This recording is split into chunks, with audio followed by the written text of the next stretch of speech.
안녕하십니까, 모다투표입니다. 오늘 제가 만나볼 차량은 아반떼 7세대 하이브리드입니다.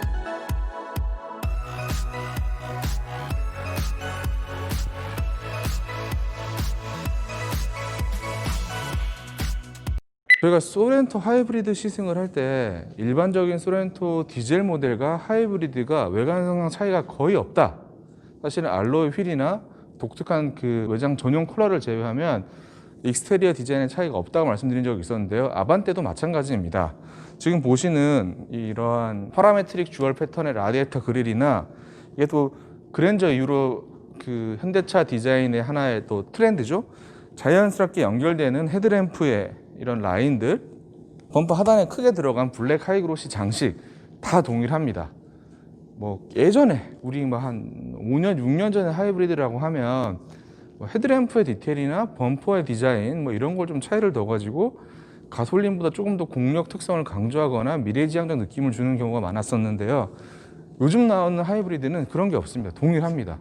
뭐 기본 디자인 자체로도 되게 공력 특성이 좋기도 하거니와 굳이 하이브리드가 더 이상 특이하고 좀 신기한 파워트레인이 아니기 때문에 차이를 두지 않는 것 같아요. 그래서 우리가 7세대 아반떼를 보면서 아주 스포티하고 세련되고 미래지향적이라고 느낀 부분들은 하이브리드에도 그대로 동일하게 들어가 있습니다. 또 하나 보셔야 될 게 있는 게 이 차를 운전할 때 느껴지는 부분인데 디자인으로 보면 후드의 높이라고 하죠. 상당히 낮습니다. 이게 3세대 플랫폼이라고 하는 N3 플랫폼을 탑재한 현대 기아차의 특징적인 요소이기도 한데요. 저중심 설계를 하고 있기 때문에 차를 상당히 낮게 배치한 것을 볼 수가 있습니다. 소렌토는 휠이 달랐잖아요. 아반떼는 휠이 동일해요. 동일한 크기의 알로이 휠이 들어가고요. 이렇게 선을 잘 접어놓은 디자인도 하이브리드에서 동일하게 확인을 할 수가 있습니다. 근데 진짜 이게 종이 접기를 막 한 것처럼 각을 잘 잡아놔가지고 컬러에 따라 다르지만 뭐 주광에서 봤을 때는 좀 더 두드러지게 티가 나지 않을까 생각이 듭니다. 후면, 계속해서 후면 보시면 이렇게 쭉 이어놓은 이 램프를 H 라이트라고 하는데요. 현대차의 H 그 로고를 상징한 라이팅이죠. 제 생각에는 요 디자이너분이 엄청난 애사심이 있는 게 아니에요. 좌우를 연결하는 디테일은 요즘 차의 트렌드긴 한데 이걸 단순히 연결하지 않고 현대차의 아이덴티티를 담았다는 점이 있어가지고 지금 높게 평가를 해야 될 것 같고요. 이러한 뭐랄까 트렁크 리드의 각도 거의 스포일러랑 다름이 없어요. 상당히 스포티하게 꺾여 올라오는 부분이 있어가지고 굳이 이 차가 하이브리드이기 때문에 여기 공력 특성을 강조해야 된다 이런 것도 없습니다. 트렁크를 한번 열어보겠습니다. 트렁크 아까 저희가 N3 플랫폼이라고 해서 현대차의 그 차세대 플랫폼에 대해서 한번 말씀드린 적이 있는데 그 플랫폼의 특징이 먼저 말씀드렸던 저중심 설계, 무게중심을 낮추는 거, 그리고 하나다가 전동화에 대한 대비예요. 그래서 하이브리드나 EV와 같은 뭐 플러그인 하이브리드도 있겠죠. 전동화 파워트레인에 대한 대비를 플랫폼의 설계 당시부터 진행했기 때문에 실내 공간은 물론이고 트렁크 공간도 가솔린과 동일합니다. 자, 계속해서 아반떼 7세대 아반떼 인테리어에 대해서 말씀드리겠습니다. 요즘 출시되는 현대차의 특징이기도 하죠. 여기 도어 핸들에 그 리퀘스트 버튼이 없어요. 그냥 이렇게 손을 넣으면 잠금 해제.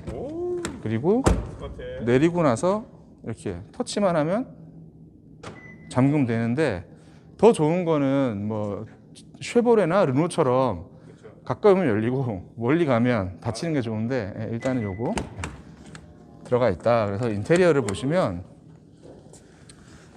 그레이 인테리어 시트를 적용한 차량인데요.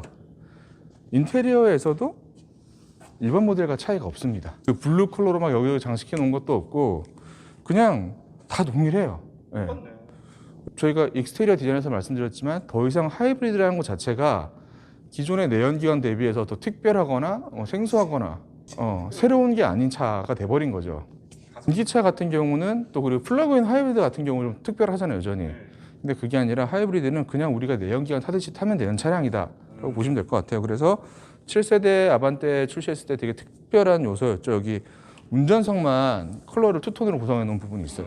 이렇게 도어 트림에서 저기 라인 그 센터 콘솔 라인까지 투톤으로 구성해 놓은 부분 블랙이죠. 그리고 여기 또 소재를 패브릭을 해놨어요. 뭐 이런 부분, 이런 것들 다 동일하고 10.25인치 미터 클러스터랑 10.25인치 인포테인먼트 모니터를 자연스럽게 연결해 놓은 저 파노라믹 디스플레이도 아주 특별한 요소인데, 하나 재밌는 거는 출시 당시부터 도대체 여기 기능이 뭐냐, 이게 아반떼 N라인에 들어갔어요. 드라이브 모드 버튼을 변경하는 게 들어갔는데, 하이브리드 구동계를 알려주는 모니터라든지 이런 게 들어가면 좋았을 텐데, 아마 그것도 괜찮네요. 원가적인 측면에서 저기 아무것도 넣지 못한 게 아닐까 하는 생각이 있습니다. 저기가 실제로 주행 중에 시야가 많이 가지 않는 곳이라 굳이 중요한 정보를 표시할 필요는 없거든요. 뭐 그런 게 있고, 보시면 일단은 저희가 계속 저중심 설계를 얘기했었는데, 도어 트림 위치도 상당히 낮아요. 아 근데 진짜 낮아요. 도어 핸들 위치도 낮고요. 예. 차가 낮아요. 차를 탔을 때 느낌도 차가 생각보다 낮네? 이런 느낌이 있습니다. 그래서 으이! 아짜! 어우 이거 확실히 이 스포츠카 느낌이 진짜 맨날 느끼는 건데 너무 낮아. 그리고 이 버튼이 좀 애매하게 있긴 해요. 이게 핸들에 가리거든요. 딱 보면은 이 뒤에 있어요. 그래서 요게 아마 사용하시는 분들은 저만 해도 이제 요 길로 가겠죠. 이제 손이. 근데 여기 있다. 여기 시동을 걸면은 어우 이거 되네요. 그렇죠. 시트가. 예, 이지 억세스가 있죠. 어우 최기원이 지금 이 차가 낫다고 이야기했던 것 중 하나가, 또 최기원은 전기차 볼트 EV를 타고 있어요. CUV는 원래 시트 포지션이 높은데 상대적으로 아반떼는 또 시트 포지션이 낮게 배치되어 있어가지고 더 신기해하는 부분이 있습니다. 근데 확실히 그때 저희가 말했던 듯이 여기는 확실히 그때도 탔을 때 약간 좀 흔들흔들거려서 좀 아쉬움이 있었거든요. 그래서 주행 모드는 총 3가지가 있고요. 오, 네. 확실히 근데 좋아요. 진짜 확실히 굿! 헤드룸은 또 어떤가요? 헤드룸도 좋고요. 나머지 다 좋아요. 그리고 이게 아우 이 차 좋다. 아우 야 이거 확실히 넓네요. 아우 이게 뭐 소나타네 소나타. 옛날에 소나타 제가 다른 차로 YF 소나타도 타는데 그 정도급 나오는 것 같아요. 이 차는 그 아반떼 가솔린과 다르게 전기 모터와 배터리가 들어가 있는 하이브리드잖아요. 그래서 엔진 자체 배기량은 동일해요. 1600cc 가솔린 직분사 엔진을 탑재하고 있는데, 일반적인 아반떼랑 차이가 있다면, 뭐 아반떼 같은 경우는 지금 직분사는 아니죠. 아반떼는 이 차는 직분사의 에킨슨 사이클이라 그래가지고 하이브리드에 최적화된 사이클의 엔진을 탑재하고 있습니다. 그래서 엔진 자체 최고 출력은 105마력이고요. 전기 모터가 들어가 있어가지고 전기 모터와 엔진이 합쳐진 합산 시스템 합산 최고 출력은 141마력. 그래서 제가 기억하기로 아반떼 가솔린이 123마력인가 그랬던 것 같아요. 더 잘 나갔네. 네, 그거보다는 시스템 합산 출력이 더 높고, 당연히 전기 모터가 있기 때문에 최대 토크도 높은 거죠. 또 핵심적인 것은 이제 효율인데, 그 16인치를 탑재한 모델 기준으로 해서 이 차의 복합 연비가 21.1이에요. 이번 세대 아반떼 같은 경우는 디젤 모델이 별도로 안 나왔거든요. 아 그렇네요. 이거 네. 디젤이 없어졌네. 그 이유가 사실은 디젤에 대한 전 세계적인 이슈도 있기도 하거니와 하이브리드 연비가 워낙 좋기 때문에 디젤을 할 필요가 없다는 어떤 그런 니즈도 있지 않았을까 하는 생각이 있습니다. 하긴 원래 그 디젤은 연비 플러스 토크인데 음. 이거 하이브리드 하면 또 토크까지 되니까 맞아요. 이게 또 그렇네요. 그 하이브리드의 강점이 친환경도 있고 되게 조용하다는, 주행할 때 그렇죠. 그런 것들이 있기 때문에 진짜 조용하다. 시작하자마자 뭔가 좀 아쉬움을 얘기하는 것 같은데, 전기 모터로 주행하거나 아니면 어느 정도 속도가 붙은 상태에서 엔진이 가동하면은 엔진의 존재감이 크게 느껴지지 않는데, 이렇게 출발할 때 뭐 모터의 토크가 부족하거나 배터리가 부족해서 엔진이 딱 켜지잖아요. 그러면 엔진 소리 엄청 크게 들려요. 아 약간 좀 그게 진짜 이게 엄청 커. 그래서 특이하네요. 가솔린 엔진을 탑재한 7세대 아반떼는 되게 조용했잖아요.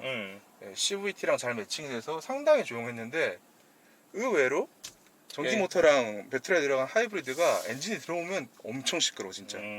하긴 확 느껴지긴 하네요. 방금. 세상 시끄러워져요. 엔진이 개입을 하면은 그걸 100% 동력으로 보내는 게 아니라 전기 모터와 배터리를 위해서 충전 용도로 사용을 하거든요. 그래서 이 엔진의 회전수가 지금 여기 계기판에 나와 있지도 않지만 엔진 회전수와 차의 움직임이 별개예요. 우리가 일반적으로 생각하는 자동차의 엔진 사운드 같은 경우는 이렇게 속도가 올라가면은 기어가 올라가서 자연스럽게 움직이는 거잖아요. 그렇죠. 근데 아반떼 하이브리드나 뭐 다른 하이브리드는 그렇진 않아요. 근데 사실 저도 요즘 그 시승을 계속 하면서 제가 느낀 게 뭐냐면은 예전에 하이브리드 하면은 약간 확실히 전기차를 위한 그 이제 포지션이었던 것 같거든요. 전기차처럼 이제 많이 먹은 디젤에 대한 이제 뭐 대응, 그러니까 고연비. 그런데 제가 그때 저희 최근에 탔던 게 그 익스플로러 탔잖아요. 네. 제가 그걸 타고 느낀 게 뭐냐면은 예를 들면 이게 더 이제 엔진을 더 고성능으로 바꿀 수 있는 그런 그쵸. 용도로 또 네. 바뀌는 것 같아요. 예전에는 사실 그냥 좀 더 멀리 가게 하는 거에 목적이었다면은 요즘 그러니까 하이브리드 차들은 추세가 뭐 그건 물론 PHEV에서 다를 수 있겠지만 맞아, PHEV 특성이기도 해요. 네. 이게 하이브리드 같은 경우는 이렇게 전기 모터로 주행을 할 수 있는 완전한 하이브리드가 있고요. 그 마일드 하이브리드라 그래가지고 뭐 출발할 때 그때 약간 동력을 못해서 사실은 자동차가 멈췄다 출발하는 순간에 제일 효율이 떨어지거든요. 그때 이제 그 효율성과 그다음에 배출가스를 좀 줄여주는 역할을 하는 마일드 하이브리드가 있어요. 그렇기 때문에 마일드 하이브리드 같은 경우는 사실은 거의 이제 유럽차는 거의 필수적인 사양이 돼버린 거고, 마일드 하이브리드뿐만 아니라 어느 일정 구간에서는 전기 모터로 주행할 수 있는 일반적인 하이브리드나 아니면 뭐 30에서 50km까지 좀 장거리를 전기 모터로 주행할 수 있는 플러그인 하이브리드는 내연 기관이 이제 뭐 대도시 진입이 안 되는 국가도 많잖아요. 그렇죠. 예, 그런 데서는 이제 정말 필수적인 그런 게 되어버렸기 때문에 이게 더 이상 특별한 파워트레인이 아닌 거죠. 네. 전기차가 이렇게 빠르게 우리 일상으로 들어올 걸 생각을 못했던 것처럼 그렇죠. 하이브리드가 또 이렇게 필수적인 사양이 될 거라고는 생각하지 못했는데 이제 그 시대에 도래한 거고, 아까 이야기하던 거에서 이어나가다 보면은 지금 엔진이 개입을 했잖아요. 확실히 소리가 크죠. 네, 확실히 이게 커요. 일반 아반떼 가솔린보다도 엔진이 작동하는 구간의 소음은 크고요. 지금처럼 엔진이 꺼지고 전기 모터로만 주행하는 구간에서는 상당히 조용합니다. 근데 플러그인 하이브리드처럼 이렇게 뭐 전기 모터 성능이 크고 배터리 용량이 많은 차가 아니라서 EV 모드로 갈 수 있는 구간은 한정되어 있지만 어느 정도 속도가 붙은 상태에서 아까와 같은 그 언덕도 주행을 했고요. 지금 다시 엔진이 들어갔죠. 네. 빠르게 가속을 한번. 여기는 항상 저희가 네. 어쩔 수 없이 지금 제가 제한 속도에 맞춰서 주행을 하는데 네. 이렇게 가속을 해서 엔진에 힘이 필요 없는 상태에서는 마찬가지로 EV 모드 작동을 합니다. 전기 모터만으로 주행을 할 수 있는 거죠. 네. 이러다가 이제 전기 모터를 사용을 다 하거나 아니면 다시 또 출력이 필요한 상태가 오잖아요. 그때 엔진이 깨어나는데 그때 이질감은 그렇게 크진 않습니다. 확실히 출발할 때랑 저속에서 엔진이 좀 작동하면은 이질감이 큰데 이전 소나타나 뭐 이런 차량들은 크게 두드러지지 않았거든요. 7세대 아반떼 하이브리드가 좀 그건 아쉬운 것 같아요. 그걸 저희가 그 얘기 안 했는데 이게 승차감이 생각보다 괜찮은데 이게 그래서 제 생각에 좀 구속으로 달리면은 좀 밀릴 수도 있을 것 같은 느낌이 들 정도로 약간 물렁물렁한 느낌이 있어요. 그래서 승차감이 부드러운 거는 뭐 이게 배터리가 추가되면서 차 자체 중량이 올라간 게 있고, 그거에 대응하기 위해서 또 서스펜션 세팅을 바꾼 게 있지만 하나 더 있는 게 뒷좌석 서스펜션이 후륜 서스펜션이 멀티링크가 들어갔어요. 가솔린이 토션빔인데 이 차량은 하이브리드는 멀티링크가 들어갔기 때문에 사실 그거 우리가 승차감의 차이를 일반적으로 느끼기 쉽지 않아요. 토션빔과 멀티링크 차이를. 하지만 아마 뒷좌석에 탑승하신 분들은 미묘하게나마 만약에 노면이 안 좋은 상태에서는 토션빔과 멀티링크의 차이를 느끼실 수 있으실 것 같고요. 그리고 승차감 자체가 좀 부드럽게 느껴지는 거는 아무래도 뭐 중량의 변화나 또 지체 무게 배분도 달라졌잖아요. 뭐 그런 거에 따라서 서스펜션 세팅을 다르게 했기 때문이 아닐까라고 저는 생각이 됩니다. 이게 그 모드가 또 아까 보니까 저희 스포츠 그쵸? 모드도 있고 주행 컴포트도 모드를 있고. 스포츠로 바꿔서 한번 달려보겠습니다. 그러면 얘는 전기를 좀 많이 쓰는 스포츠인 그쵸. 거예요? 전기를 많이 쓰고 가속 페달의 반응도 예민해지고, 하나 더 재밌는 게 계속 충전을 해요. 왜냐면 전기 모터의 어시스트를 계속 받아야 되니까. 노멀이나 이런 모드에서는 엔진과 모터의 밸런스를 많이 보는데 이 스포츠 모드에서는 엔진도 많이 쓰고 엔진을 많이 쓰면서 충전도 많이 한다. 그게 차이라고 보시면 될 것 같아요. 네, 그래서 지금 RPM 좀 높죠? 네, RPM 높게 기본으로 쓰는 우선은 것도 있고. 네. 엔진음이 제가 기어를 스포츠 모드 놓고 한번 밟으면 이거 확실히 빨라요, 빨라. 확실히 빠른데 엔진 소음이 근데 이렇게 쭉 가속하는 느낌은 가솔린 하이브리드가 훨씬 나은 것 같아요. 전기 모터의 어시스트가 확실히 큰 거고 차선 변경. 풀로 들어가 있어요. 그래서 지금 이 LFA라 그래가지고 레인 팔로잉 어시스트 같은 경우는 뭐 별도로 작동을 할 수가 있어요. 이 버튼을 누르면 계기판에 스티어링 로고가 뜨는 거고, 그러면 지금부터 계속 차로 중앙을 유지하게끔 잡아주는 게 들어가 있습니다. 하나 저는 반대로 아쉽다고 느낀 게 개입이 심해요. 얘가 차로 중앙을 맞춰가려고 하는 게 심하고, 맞아요. 차선이 좀 심해진 때가 있잖아요. 그럴 때는 앞차를 따라가는 게 능력이 있거든요. 그게 심해서 내 의지로 운전을 하고자 하는 사람은 약간 이게 좀 불편하게 느껴질 맞아요, 수가 맞아요. 있어요. 네, 김천도 다녀오고 했는데 김천 갔을 때 연비가 24 정도 나왔던 것 같아요. 그러니까 실제 그건 고속도로 연비잖아요. 저희가 측정하는 게. 하이브리드 같은 경우는 고속도로에서 효율도 좋지만 보통 도심에서 효율이 되게 좋기 그쵸. 마련인데, 그거 그래서 굳이 진짜 디젤이 필요 없는 상황이 돼버린 네. 거죠. 예. 제 기억이 맞으면 아반떼 뭐 K3 이전 세대 아반떼 K3 고속도로 연비가 23, 뭐 22 이 정도 나왔던 걸 기억하고 있거든요. 연비도 괜찮은 차가 나왔다. 일반 아반떼는 가격이 하이브리드가 저렴하기 때문에 접근성이 좋은 준중형 세단이라는 장점이 있습니다. 뭐 사양도 풍족하게 들어갔고요. 근데 아반떼 하이브리드 같은 경우는 거기에 친환경성과 더 좋은 효율성, 물론 가격은 더 높지만 내가 주행 거리가 많다거나 할 경우에는 조금 더 메리트가 되겠죠. 그렇죠. 네, 특히나 뭐 도심에서 가다서다 하는 환경에서도 하이브리드의 강점이 분명하기 때문에, 네, 저는 그런 부분에 있어서 하이브리드 매력이 있다고 생각을 합니다.